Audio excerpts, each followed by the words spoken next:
Short notice पे यहाँ तशरीफ़ लाए, थैंक यू वेरी मच।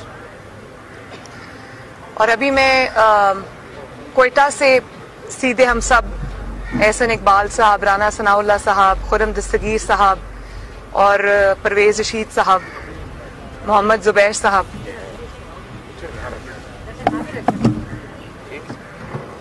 तो हम लोग अभी सीधे कोयटा से वापस आ रहे हैं। और क्योंकि लाहौर की डायरेक्ट फ्लाइट नहीं थी तो वाया कराची फिर हमें आना पड़ा।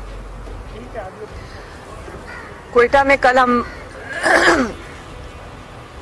हज़ारा बरादरी जिनके ऊपर एक क़यामत गुजरी है उनके पास हम कल गए, उनके धरने में शामिल हुए, उनके ख़ानदानों से मिले, उनकी ख़वातीन से मिले।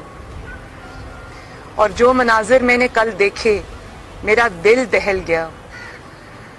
कोई वहाँ पर ऐसा, वो जो कानपुन शहीद हुए हैं, मेहनत कश थे बेचारे, कई 100 फुट कई 100 मीटर ज़मीन के नीचे जाके और कानों के अंदर जाकर उन्होंने अपनी रोज़ी जिस तरह वो कमाते थे, जिस तरह बेदर्दी से और बेरहमाना तरीके से जिस तरह उनके गले काटे गए, बहुत बड़ी ह्यूमन ट्रेजेडी है।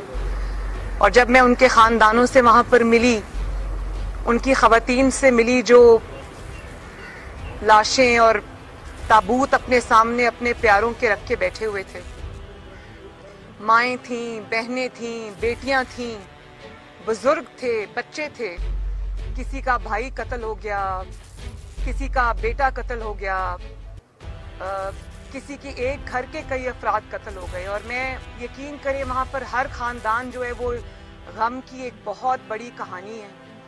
और जो मेरे साथ गले लग के वो रो रही थीं और अपने दुख वो बयान कर रही थीं,